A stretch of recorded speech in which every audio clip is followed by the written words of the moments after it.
Davao Kabalen. Kamusta kayo po? My name is Louie. My name is Marco Nanan of We're in Pampanga, where we discover great places for you to check out. For today's vlog, nandito na ngayon sa Angeles City and we were invited Wingshots Unlimited. Check out naman yung likod natin. There you go.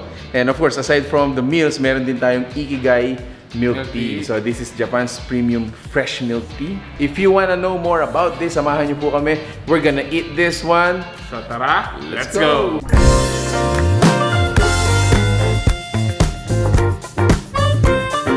Brother, this is a good problem. So, another food tasting na naman ito. So, we have 14 flavors sa mga chickens natin. Okay. So, meron tayo ditong classic buffalo, hickory, syempre yung classic, sriracha, orange zest, spicy salted egg, garlic parmesan, spiced maple, sweet chili, mango habanero, premium salted egg, soy garlic, and teriyaki. Wow. Most probably, ano yung mga interesting na sa'yo? Ako itong spicy salted egg. Spicy salted egg. Tama din sa unlimited nila. Meron tayong siomai, fries, meron tayong mini Shanghai rolls, yan, and dumplings. Yan.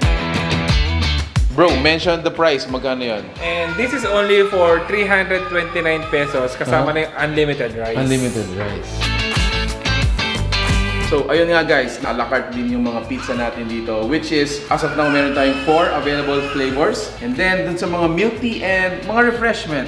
So, they have milk teas, may mga fruity series din. They also have coffee. So, this is 700 ml, almost a 1 liter refreshment. Dark Belgian chocolate smoothie. And then, this is blueberry velvet series.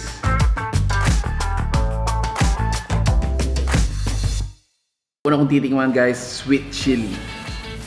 This is it.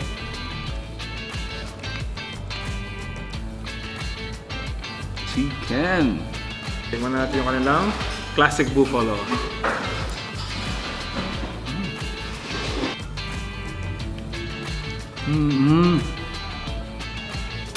Parang mas gusto ko to. Naman ha? Orange zest naman yung susunod.